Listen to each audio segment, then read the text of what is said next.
Memperingati Hari Lalu Lintas Bayangkara ke-65 memiliki makna komitmen untuk kepolisian sebagai pengayom, pelindung, dan pelayanan masyarakat. Dan setiap saat untuk bisa memberikan rasa aman, nyaman, dan juga damai tanpa ada rasa ketakutan dan ancaman dari gangguan. Untuk itu, patuh hukum harus berjalan seiring. Ketulusan pengabdian tentunya menjadi dasar dan kesadaran sebagai aparat yang amanah dalam mengemban kepercayaan masyarakat. Dikatakan bahwa kali ini hal yang terpenting dalam rangka memperingati Hari Lalu Lintas ke-65 di tengah keprihatinan pandemi COVID-19 adalah mensosialisasikan program-program Polantas dan juga melakukan bakti sosial serta berbagai macam kegiatan-kegiatan sosial lainnya di hari ini.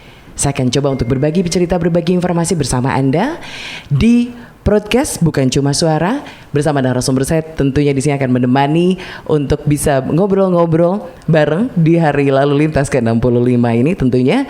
Dan telah hadir bersama saya Wadir Lantas Polda Banten bersama AKBP Maisa Sugriwo SIK di podcast Bukan Cuma Suara. Semangat pagi Komandan. Semangat pagi Mbak. Apa kabar? Baik, alhamdulillah. Segar? Alhamdulillah. Bahagia? Sehat bagas waras yang penting gitu. Apa? Bisa Sehat diulang? bagas waras. Sehat bagas waras. Orang Jawa itu. Orang Jawa, pepatah Jawa mengatakan sehat, terus bahagia, Ya, dan waras. waras. Oke. Waras yang harus garis bawahi ya seperti ini ya. Pak Maisa, ini adalah kali kedua untuk kita ngobrol-ngobrol. Di mana tadi saya prolose ini adalah hari yang spesial. Di mana kita ngobrol-ngobrol hal yang memang lagi viral banget di Hari Polantas yang ke-65. Sebelumnya saya ucapkan happy birthday to Polantas Indonesia. Waduh, ini merupakan suatu hal yang nampaknya agak unik di 2020. Dengan adanya Hari Polantas 65 ini ya, banyak kegiatan-kegiatan yang dilakukan juga. Dan tentunya Pak Maisa siap untuk menemani saya selama kurang lebih 30-35 menit untuk ngobrol-ngobrol ya. Siap banget Mbak. Tapi masih oke kan hari ini kan? Moga Jumat Barokah, kan hari Jumat nih. Oh iya, hari Jumat Barokah. Amin. HUT Polantas itu diperingati setiap tanggal 22 September Pak. 22 September. Tahunnya tanggal 22 September. Oke, 65 tahun adalah bukan, bisa dikatakan 65 tahun ini adalah usia yang sangat, bisa dikatakan sudah matang banget ya. Iya. Untuk sebagai kita lihat gitu loh. 65 tahun ini udah benar-benar usia yang tua gitu loh. Tapi kita lihat bahwa ternyata Polantas sendiri ini kayaknya udah merambah ke dunia milenial. Kita lihat ya pemandangan-pemandangannya udah beda banget.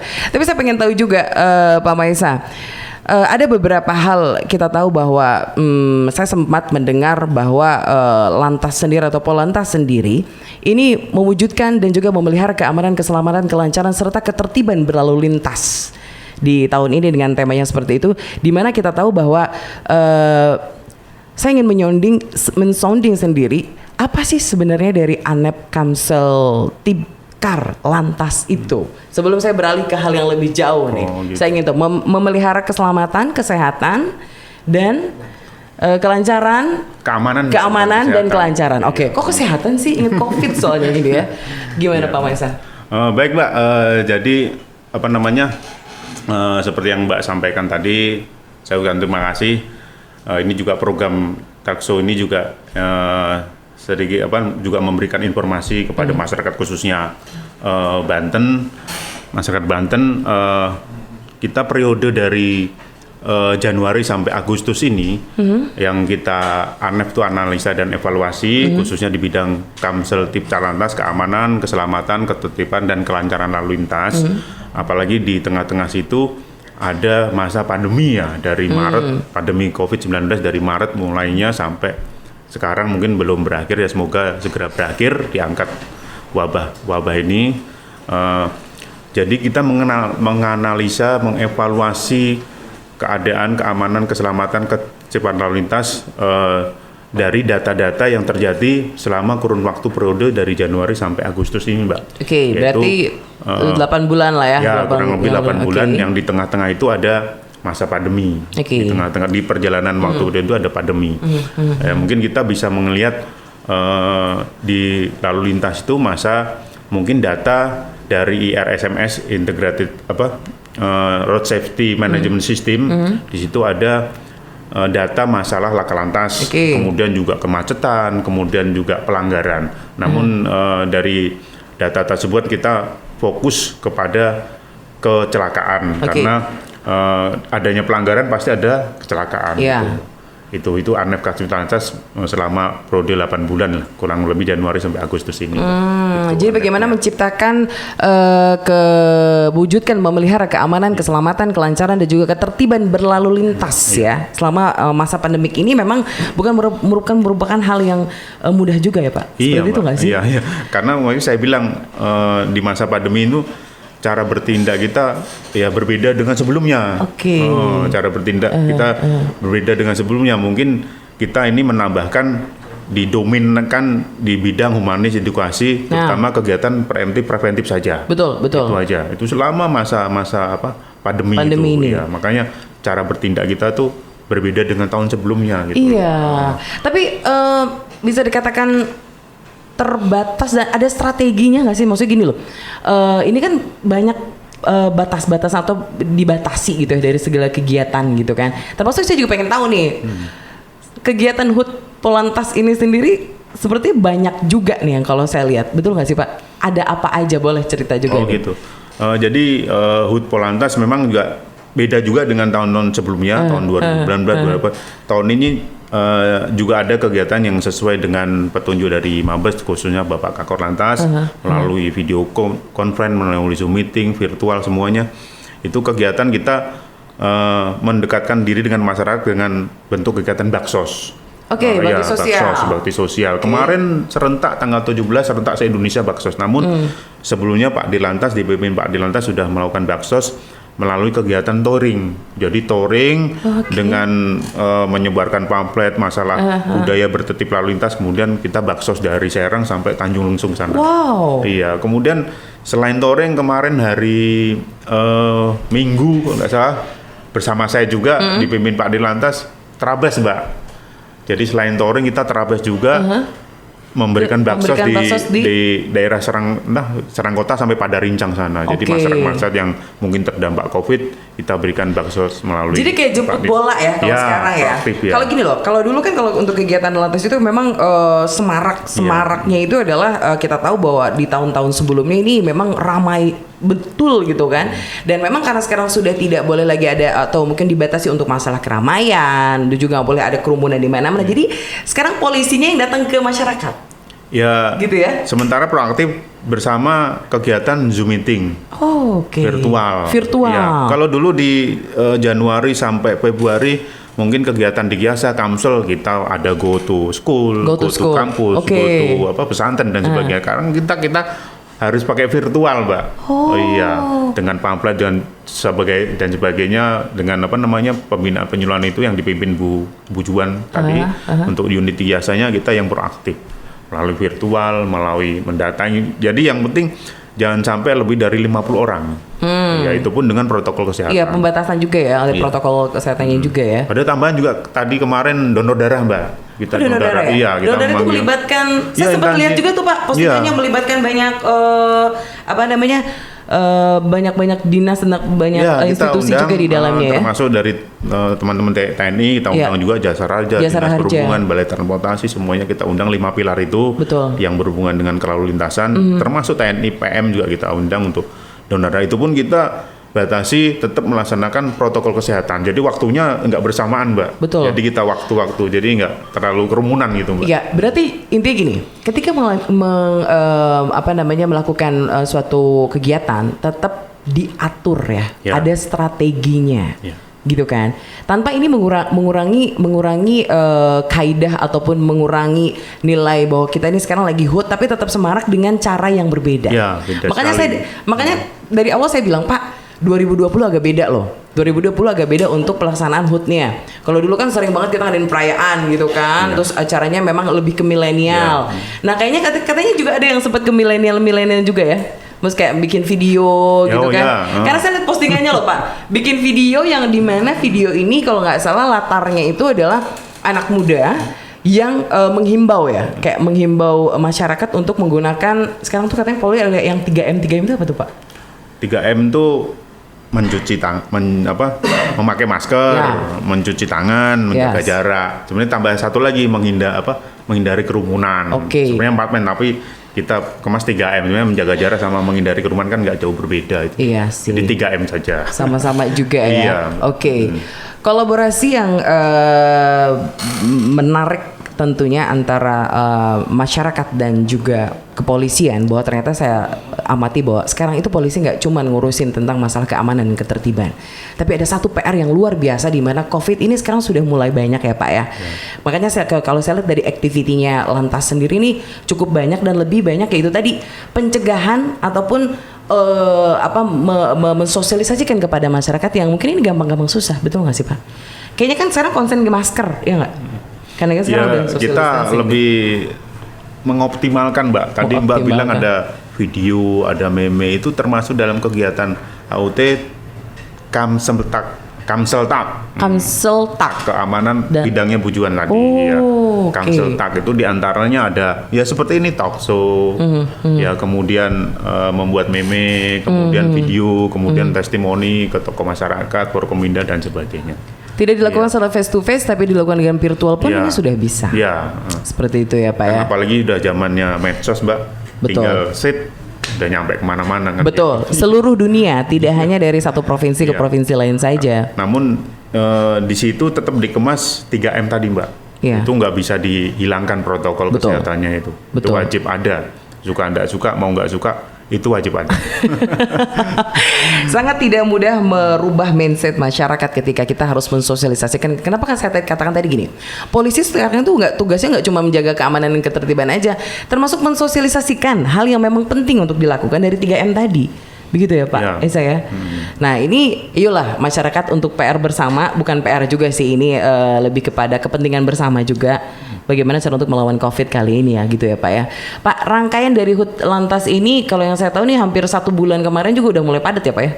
Sampai dengan hari ini kegiatan kita aja nih talk show seperti ini. Karena puncaknya nanti di tanggal 22 Mbak. Nanti di situ ada syukuran, di syukuran kemudian sebelumnya juga kita nggak hanya dari Ditlantas saja, namun wilayah Polres Kasat-Lantas khususnya juga udah mulai bergerak sama dengan kegiatan kita, Baksos, bahkan Cilegon pun mengadakan lomba di IG itu untuk mungkin budaya tertib lalu lintas, untuk dikemas lagi. Lainnya juga Baksos semuanya di Serang, di Pandeglang melaksanakan Baksos. Dengan kalau metode beda-beda namun tujuannya sama itu. Jadi masing-masing Polres itu memang di lingkungan Polda Banten ini memang punya versi tersendiri ya dari areanya ya. Ya kan arahan dari Pak Kakor Lantas, kemudian kita kumpulkan Pak Dir yang mengumpulkan di sini untuk melaksanakan kegiatan Baksos, kemudian donor darah ataupun Kamseltak nanti dikemas di jajaran terserah, yang penting tujuannya sama Baksos. Maksud Baksosnya mau door to door, mau ke mana, kalau kita kan mungkin melalui Terabas, melalui Toring, kalau Kasat Lantas mau door to door terserah, yang penting kegiatannya sama itu Mbak. Dikemas lagi ditambah lomba kayak di Cilegon, Polres Cilegon, lomba di IG budaya tertib lalu lintas, menggambar membuat meme dan sebagainya, monggo terserah, yang penting tujuannya sama.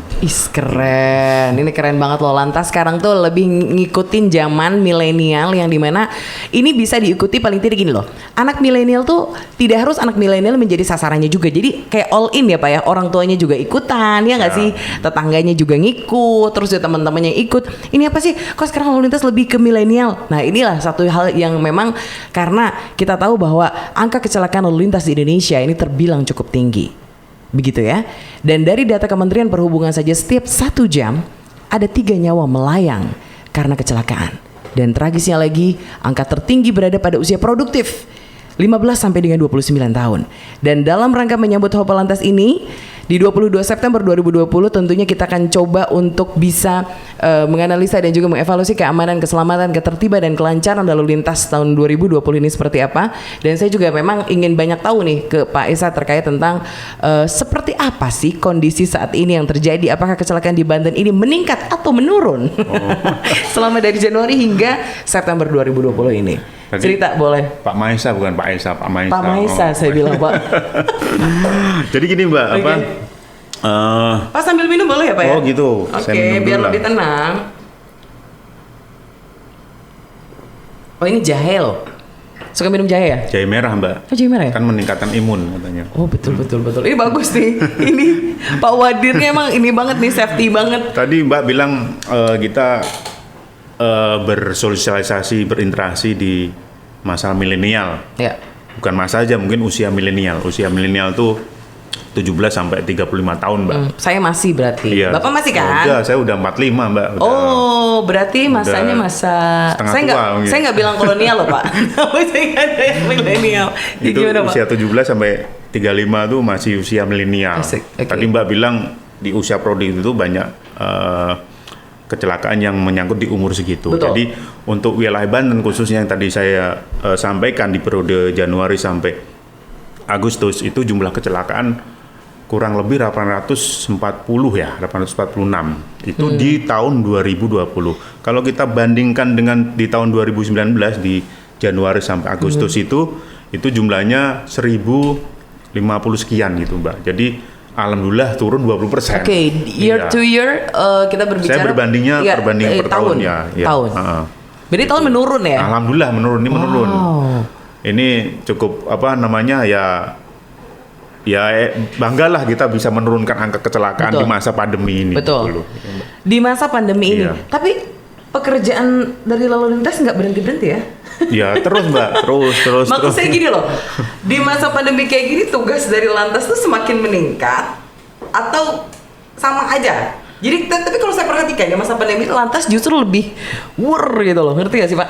Jadi pada saat Maret 2020 dicanangkan bahwa Indonesia darurat COVID gitu kan. Jadi kayaknya memang justru lebih sadis lagi gitu loh untuk pekerjaannya dari kepolisian sendiri. Bukan sadis Mbak, jadi mungkin efektivitas atau mobilitasnya lebih ya. Lebih ya. Pertama di operasi ketupat kemarin yang biasanya 2 minggu ini sampai 44 hari Mbak kan gitu. Ini curhat ya? Iya enggak. Ini curhat ya? Enggak salah maksudnya. Oh, iya. Oke. Tapi alhamdulillah operasi 30 hari ditambah kegiatan yang ditingkatkan jadi ya 44 hari. Alhamdulillah anggota kita semua jajaran Polda enggak hanya lalu lintas juga istilahnya bisa melalui gitu loh Mbak. Itu sampai sekarang mungkin ada juga operasi justisi yang di bawah komando Pak Karop dengan Pemprov itu operasi justisi tiap hari. Tiap hari. Kalau kita tiap malam ada KKYD itu kegiatan kepolisian yang ditingkatkan, yaitu mengimbau juga yang nggak pakai masker dan sebagainya. Kalau ini operasi justisi kan mungkin sudah ada perda ya. Peraturan gubernur apa-apa yang memberikan sanksi kalau nggak ada masker dengan sanksi sosial kah, dengan denda kah. Gitu. Oke. Dan kita juga di lalu lintas di situ juga ada gitu. Bahkan teman-teman humas juga ikut semua. Oh, ikut ini juga ya, untuk berperan pada saat untuk memberikan informasi. Iya. Tapi Pak, berarti angkanya adalah di year to year kita tahu bahwa ini menurun dari angka tapi ini belum selesai loh Mbak, karena kita kan hitungannya 1 tahun, ini kan baru Agustus. Iya nggak apa-apa sih, ini kan berarti kan bisa kita tahu bahwa paling tidak di September ini Pak 2020 tinggal 3 bulan lagi Pak. Ya semoga nggak ada kecelakaan Mbak. Dari 8.000 tadi ya Pak, 800 dari kasus yang ada di provinsi Banten. Seluruh Banten. Dari provinsi 8 kabupaten kota loh. Kalau provinsi tadi ya kan ya kita tahu ya di Polda Banten. Sebetulnya dari sekian banyak hal yang terjadi penyebab ini sih mungkin pertanyaan klasik kalau menurut saya. Penyebab terbesar terjadinya suatu kecelakaan yang sampai mengakibatkan luka-luka, kematian dan lain-lain. Jadi gini Mbak ya. Ada beberapa faktor. Faktor itu kita bagi 4 ya, human error, kemudian faktor kendaraan, faktor infrastruktur jalan, faktor lingkungan maupun cuaca. Kita umpamanya lah human error, kita sudah melengkapi kendaraan dengan sehat dan sebagainya, surat-surat ada, namun kendaraannya tidak layak, ya. Kemudian nggak layak gitu maksudnya. Ya layak untuk dikendarai lah, bannya gundul kah, remnya rem angin mungkin, kah, rem angin kayak gimana ya maksudnya ya? Rem blong kah kan kita, bannya vulkanisir kah, ya. Kemudian kita sudah siap juga, kendaraan sudah siap layak pakai untuk dikendarai, namun infrastruktur jalan yang kurang memadai juga, umpamanya berliku-liku, kemudian berlubang, ya kan, kemudian mungkin penerangannya kurang, kan Oke. bisa juga terjadi. Kemudian kita jalan sudah bagus, motor sudah siap, kendaraan sudah siap, kita manusia juga udah siap. Faktor cuaca, hujan deras, licin dan sebagainya itu kan Oke. berhubungan, Mbak ya. Jadi faktornya sangat berhubungan sekali. Ada 4 faktor itu menyebabkan kecelakaan itu. Berarti memang tidak bisa menspesifikasikan bahwa dari keempat faktor itu apa saja, kan nggak mungkin seperti itu ya Pak. Ya, Jadi sambil kayak saling mempengaruhi dari Ya. dari segala hal tersebut. Ya dikatakan Pak, saya udah ini loh Pak, saya udah lengkap loh, saya pakai helm, terus juga saya motornya juga udah oke, nggak di racing atau mungkin nggak di apa namanya nggak di Trotolan. nggak macem-macem gitu. Tapi kok tetap aja saya kecelakaan Pak. Ya jalannya mungkin bisa jadi atau banyak hal yang banyak memang faktor, Mbak. kita tidak bisa spesifik ke dalam satu hal saja. Berarti intinya adalah kita sebagai manusia pengguna kendaraan atau pengguna jalan raya harus siap ya Pak ya. Ya Dengan wajib, semua Mbak. itu ya. Wajib siap kendaraan, siap manusia, siap surat-surat dan sebagainya. Siap surat-surat. Siap surat-surat. Pak, Iya. ntar Pak, sebelum ke pertanyaan selanjutnya, saya jadi gini loh Pak mikir. Kalau dari lantas ya, biasanya kan kita tahu bahwa ketika untuk menertibkan masyarakat itu, ayo gunakan helm SNI, terus pakai helm ya, bawa surat-surat, bawa SIM ya, bawa STNK ya. Nah sekarang tambahan lagi, pakai masker ya. Ya itu gimana Mbak, tuh? wajib, Mbak. Nah itu saya sempat Kalau, kepikiran gini, apa namanya? ini nambah nggak sih tugas polisi, tugas lantas nambah nggak sih? Udah mah gini ya, banyak banget pelanggar jalan termasuk saya. Kadang-kadang, kadang sulit juga Pak pakai helm SNI udah oke nih gitu kan, terus yang lainnya, nah tiba-tiba mana maskernya gitu kan? Nah ini gimana Pak? Komentar Bapak terkait hal ini kepada masyarakat sebetulnya? Mungkin kita sudah memberikan arahan kepada jajaran yang di lapangan ya. Setiap dia mungkin melihat pelanggaran yang kasat mata, khususnya waktu patroli dan sebagainya, Oke. kemudian atau lagi operasi gabungan dia tidak memakai masker, ya kita mengimbau pakai masker. Kita membawa mungkin cadangan masker juga yang baru, tapi kita pakaikan untuk pakai masker. Nanti untuk tindakannya dari sesuai pergub mungkin dari Satpol PP, tindakan sosial dan sebagainya. Jadi Kita mengimbau, Iya. tapi ya wajib. iya tetap wajib Pak. Tapi yang namanya masyarakat gini loh Pak. Kalau menurut saya kan untuk yang namanya sosialisasi pakai helm, bawa SIM dan lain-lain itu udah puluhan tahun lah, dari 65 tahun tuh memang udah digalakan. Nah ini dengan ketentuan baru tentunya harus menggunakan masker, ya mau tidak mau ya harus mau. Ya wajib, mau. Ya wajib gitu kan. Jadi mungkin jangan risih ya masyarakat ketika Pak saya udah pakai helm nih Pak, udah bener nih Pak, saya udah oke nih Pak. Masa saya harus tetap ini kan ini dihimbau bahasanya ya Pak ya. Dihimbau untuk menggunakan masker gitu, dan mau nggak mau ya harus mau gitu untuk melaksanakan menggunakan masker itu tadi. Ya gitu mau, Pak? harus mau, Mbak. Oke, sekarang saya beralih lagi ke masalah usia produktif Ya. untuk terjadinya kecelakaan di jalan raya. Pak, usia produktif tadi Bapak katakan saya katakan tadi benar nggak sih 19 sampai 29 tuh nggak ya? Betul ya, segitulah ya. Milenial 17 sampai 35 masih lah produktif itu. Di usia milenial ya. Oke. Nah, kebanyakan kita tahu bahwa kenapa ya banyaknya yang mungkin terjadi kecelakaan adalah usia-usia milenial itu tadi. Sebetulnya saya nggak berbicara faktor apa saja. Tapi betul nggak sih Pak, ketika mereka usia-usia misal katakan 20, 22 atau 25 lah untuk maksimumnya ya. Mereka kebanyakan memang bisa dikatakan terjadi kecelakaan banyaknya itu karena salah satunya adalah mungkin pengawasan orang tua. Terus yang mungkin belum memiliki kendaraan SIM, karena kan belum memiliki SIM. Apa sih gunanya SIM? Karena kan kita tahu pada saat ujian SIM itu kita bisa diuji seberapa pandaikah, seberapa handalkah Anda menggunakan kendaraan bermotor. Gitu kan? Karena ketika mungkin banyaknya bilang juga kenapa nggak punya SIM, ya belum punya SIM Pak, tapi kok udah mengendarai sepeda motor. Ya mungkin karena itu tadi faktor yang paling banyak terjadi juga seperti itu. Itu gimana komentar Pak Maisa? Gini Mbak, tadi Mbak nyebutkan usia 20 ya. Itu kalau udah usia 20 itu udah dewasa Mbak. Harusnya. Jadi 17 tahun tuh. Ya. Minimal gitu minimum ya. Tapi nggak punya SIM gitu loh. Belum Di usia punya berapa nih? SIM. Di usia yang berapa? misalkan tadi yang saya katakan 22 iya. belum punya SIM. Ya wajib harus memiliki SIM Mbak, karena SIM kan sebagai identitas, sebagai legalisasi juga. Betul. Jalan semuanya. Betul. Kemudian kita memperoleh SIM juga beberapa tahap ya, tahap teori, ujian praktek, ada psikologi juga, kesehatan kita juga bagus, itu. Jadi nggak seenak-enaknya gitu loh Mbak. Betul. Kemudian memperoleh SIM harus wajib usia 17 Mbak. Ya, Mbak di mana-mana usia di bawah 17, SD bahkan SD, SMP sudah bawa motor. Iya. Nah berarti kan ini peran serta dari ya, orang tua dan lingkungan Mbak. Peran serta dari orang tua. Berarti orang tua usia berapa anaknya harus boleh diizinkan? Ya kalau saya menghimbau untuk orang tua khususnya yang mungkin melihat, wah itu saudara saya, itu tetangga saya punya motor, masa anak saya enggak, mungkin jangan terpengaruh Mbak. Ya lebih baik menunggu dulu usia yang matang, usia dewasa 17 tahun, udah punya KTP baru.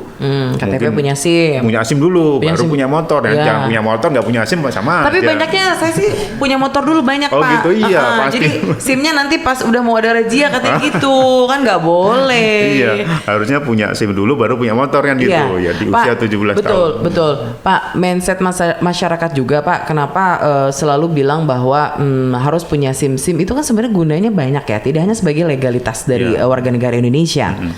Ketika saya katakan tadi bahwa punya SIM itu berarti Anda memang sudah dinobatkan sebagai pengendara yang layak. Ya, untuk mengemudikan kendaraan di jalan raya. Maksud saya. Nah ini kan nggak banyaknya itu punya SIM karena takut ditilang.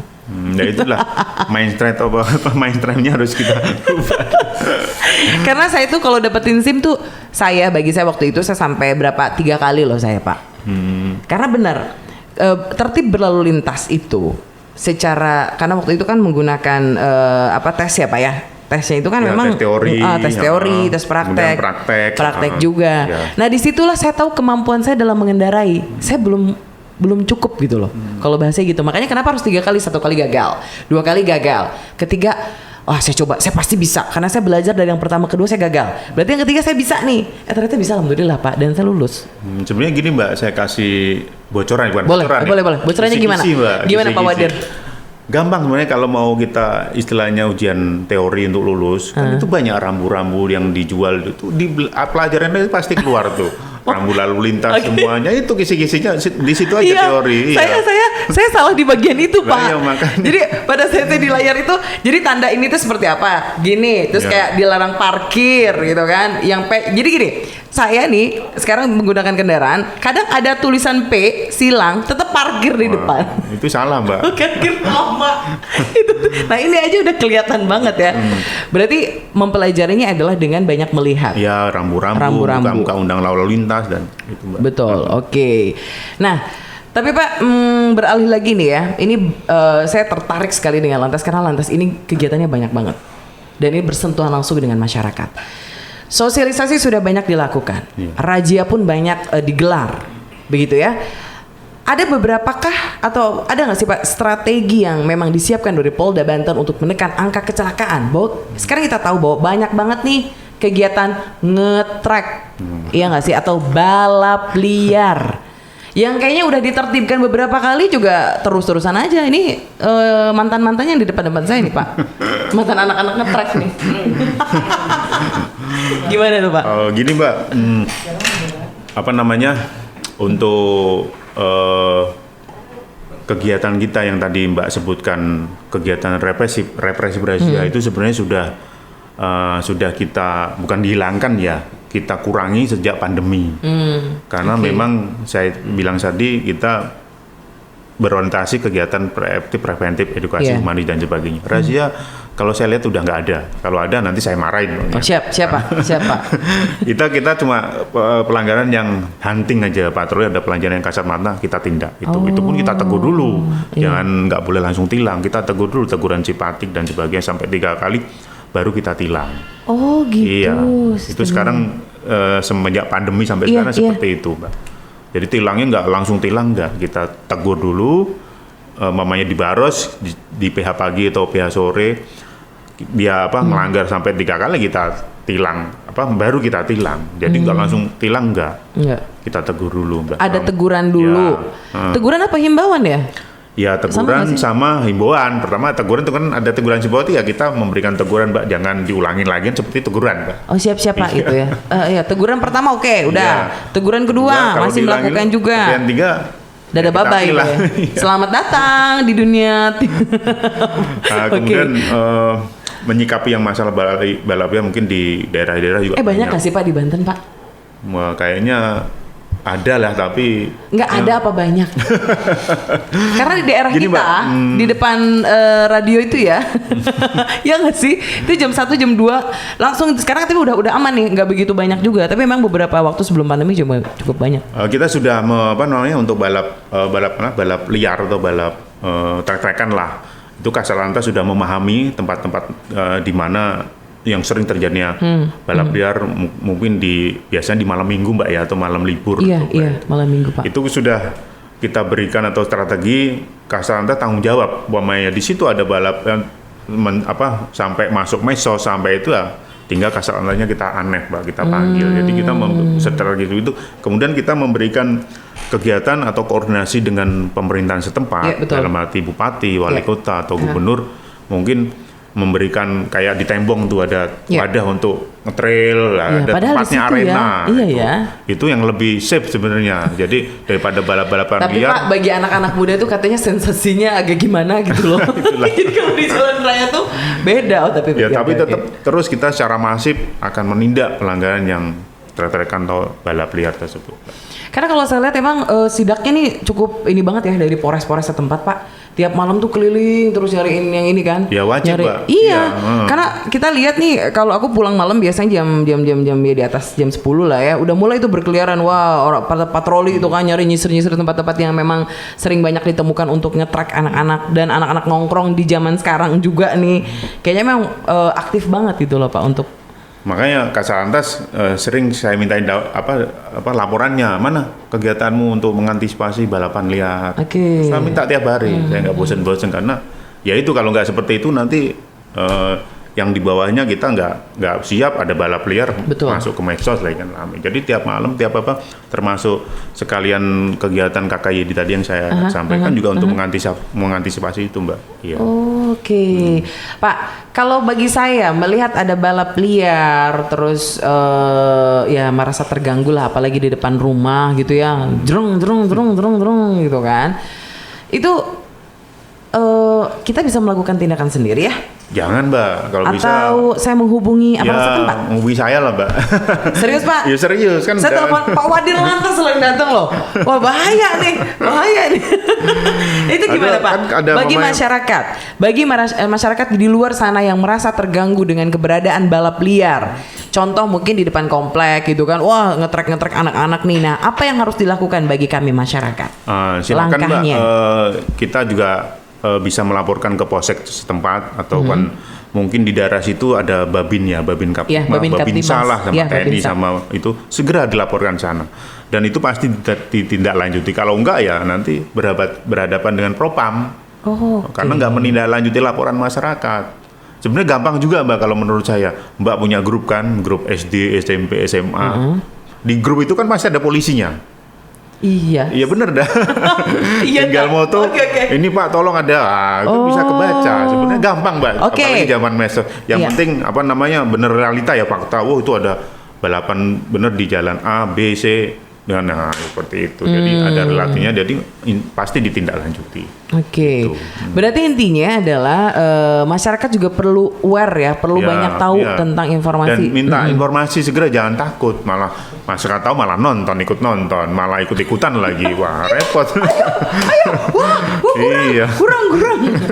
Gitu banget. Kenapa ada di sini yang merasa itu ya? Ada yang merasa ya? Ya elah. Permasalahan balap liar memang ini menjadi konsen juga, khususnya mungkin karena biasa Pak keterlibatan lantas tuh biasanya kalau jalan bareng tuh biasa malam tuh jalan bareng ya.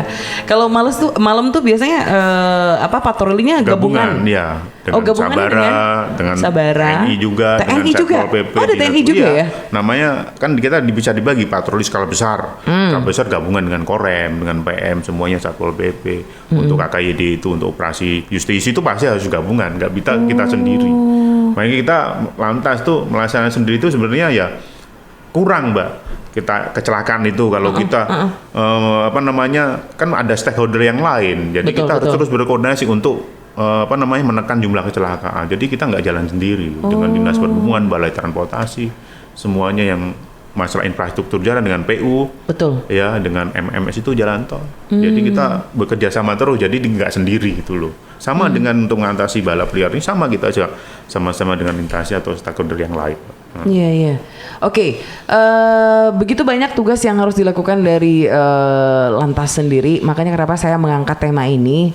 Jadi kita tahu bahwa tugas kepolisian ini banyak banget loh, ya. Jadi kalau teman-teman ataupun masyarakat yang cuman udah gini pakai masker lagi dan lain-lain, ini sebenarnya adalah tugas kita bersama. Iya. Polisi itu sebenarnya hanya menghimbau, gitu kan sih Mbak? Iya nggak sih? Kok saya kok dewasa banget sih ngobrolnya, Pak Maesa.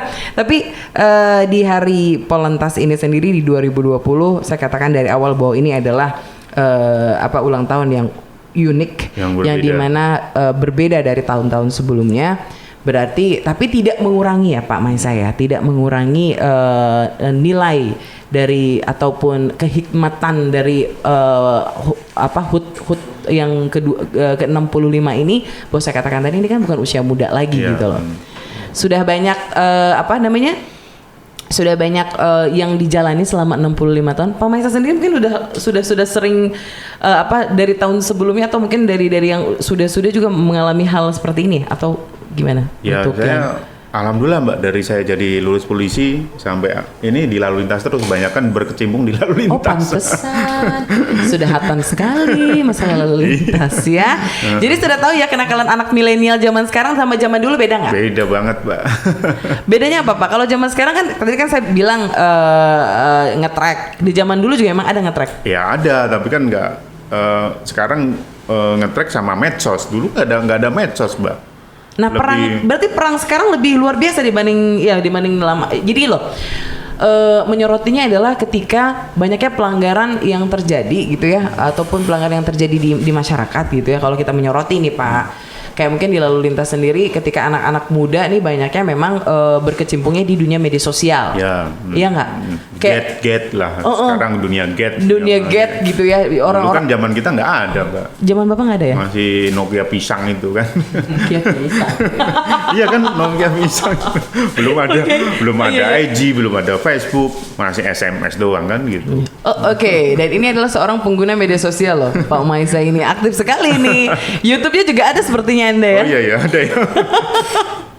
Oke, Pak Maesa, ini waktu itu sudah sangat terbatas sekali. Mungkin di hari Polantas yang akan jatuh pada tanggal 22 September 2020, kegiatan yang akan dilakukan cukup banyak dan sudah dilakukan ya, termasuk hari ini juga kegiatan kita sendiri untuk talk show.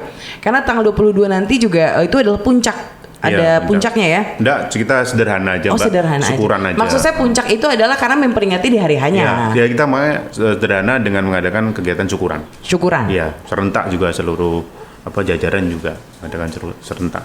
serentak. Hanya syukuran aja, doa. Hanya syukuran aja, doa dan lain-lain. Oke Pak, closing statement Anda di hari nanti di 22 September itu seperti apa? Monggo. Baik, terima kasih pada masyarakat khususnya wilayah hukum Banten. Saya Wadir Lantas juga terus meningkatkan budaya kita bertertib lalu lintas ya, karena selain tertib lalu lintas kita juga menambah 3M tadi, yaitu memakai masker, mencuci tangan, dan menjaga jarak. Yaitu tambahan dari kami, Pak. Jadi jangan bosan-bosan untuk memakai masker. Helm sudah dipakai, pakai masker sekarang kurang keren. Jadi helm pakai, masker juga pakai, itu lebih keren. Iya, lebih garang gitu loh ya. Lebih bikin orang penasaran. Iya. Kalau cewek nggak usah pakai bedak, udah cantik kan. Iya betul. Saya selama pandemik ini 19 saya udah jarang pakai bedak Pak. Jarang pakai lipstik. Jadi percuma kalau saya pakai lipstik kelihatan juga. Kayak gitu. Oke, ada lagi Pak? Sudah Mbak, terima kasih ya. Oke, baik. Dan tentunya kita harus pamit juga, kita harus undur diri. Tapi sebelumnya tentunya dari kegiatan, dan ini adalah salah satu implementasi dari polisi lalu lintas atau Polantas yang profesional, modern, dan juga terpercaya ataupun promoter. Dengan temanya kalau tidak salah saya sempat dengar juga implementasi e-policing ya, pada fungsi lalu lintas menuju Indonesia MAS 2045. Seperti itu. Oke, saya Jung Olga dan juga Pak Maesa, Wadir Lantas Polda Banten, mengucapkan terima kasih banyak untuk hari ini. Dan terima kasih Pak Maesa. Sama-sama Mbak Olga. Wah, kita akan berjumpa kembali di podcast kita selanjutnya ya. Amin. Untuk momen-momen selanjutnya juga. Terima kasih banyak. Dan Jangan lupa untuk like dan subscribe untuk YouTube kita di podcast Bukan Cuma Suara. Saya Jung Olga mundur diri. Wassalamualaikum warahmatullahi wabarakatuh. Waalaikumsalam. Alhamdulillah.